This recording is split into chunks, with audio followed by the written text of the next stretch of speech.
Feeding your Shionyowa without knowing his or her name is like wasting time. First do consultation for your chi's name before feeding.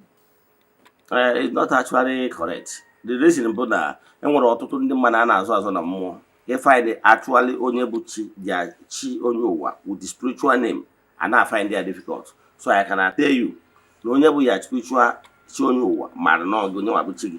So ihe ị nidere bụ iweta ọjị maọbụ ihe ọbụla ị chọrọ iji were chụọ ya, kpọkuo chi gị, kpọkuo mmụọ niile gị na ha so ha na onye ọbụla ya bụ spiritual guide na ọnya ka ị na-akpọ n'ụbọchị taata na ilotara ha bikọrọta gị. I can tell you na chi onye ụwa gị ga-anụ olu gị weda ma ịkpọrọ ya afọ ma ọ na ịkpọrọ.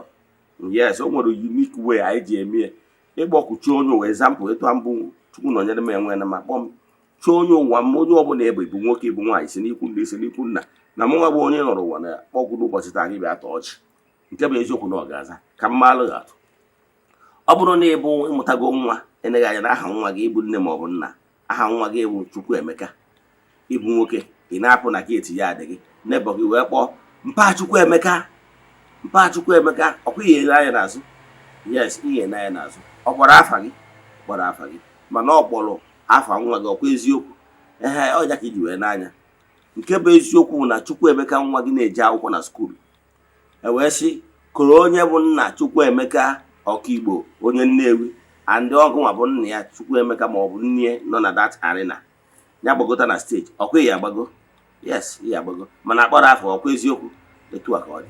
So mgbe ọbụla m mụtara ọjị sị chi onye ụwa m nwa bụ Chukwu nọnyere m enwe na m Ogbuefi Eze-Ana Ugochi tubelu nwa aha my father onye Oraifite, chi m ya bịa. So ọ bụrụ na iso na ndị na-afa ndị a difficult ịka ma onye wuchi gị, maybe because of so many things, asịrị na ikwu nsi n'ikwu nna, asịrị ikwu n'ikwu nna, therefore you dey confused. Ebezina feed goruchi onye ụwa gị wete ata akpọghị onye ọbụla afa, gwazie ya onye ọbụla ọ bụ ya bịa gosi onwe ya. I can tell you, it work like magic. Ime etu a ọ ya abalị gị na ndị iji ekpọ onye abụrụ ọnya ka akpọrọ afa, maka na mmụọ enwere process. Once ị kpọrọ onye ọzọ afọ, onye ahụ kpọrọ afa ya bịa, onye gbugoro ochie ya ala ilo because ọnya ka ịkpọrọ ahụ ka na mention name. So I will advise you, change another method. Stop mentioning somebody name ma ọ bụrụ na ị dụrụ totally sure onye ọ bụ.